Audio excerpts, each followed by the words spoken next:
So yung mga par, so kunting update lang tayo ngayon mga par. So ngayon lang tayo medyo nakapag-vlog mga par, naka-update. So ilang araw din tayong hindi nakapag-vlog. Saka ito yung pala yung nakisamihan ng mga par. Saka dito ginagawa pa yan. Kisami din yan dyan. Tapos dyan, tapos na. So dito naman mga par nalagyan na ng tiles, kaso lang absent yung nagta-tiles dito mga par. Ilang sobrang weeks na absent, so hindi dito magawa-gawa yung tiles dito mga par. Pati dito parto tiles na yan dyan.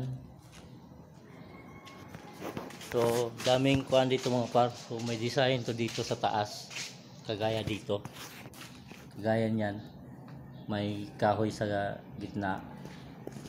So dito rin may kahoy din dito, dito may kahoy din yan dyan sa taas, saka doon sa kabila may kahoy din.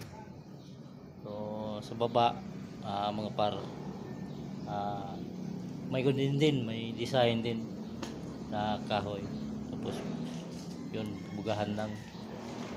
So, ito yung design mga par. So kaya hindi matapos-tapos dito kasi kulang yung nagta-tiles. Kasi dito sa may hallway tiles pa to dito mga par. So hindi pa talaga mga dali-dali kasi hindi kami masyado makagalaw-galaw kasi marami pang kulang dito mga par. Saka dito wala pang kuan dito, yan, wala pang bubong, wala pang kisame, so, marami pang kulang, marami pang kulang mga, pati ito mga kuan bintana mga par. So pati ito ay doon pala sa kabila na bintana sa bingit.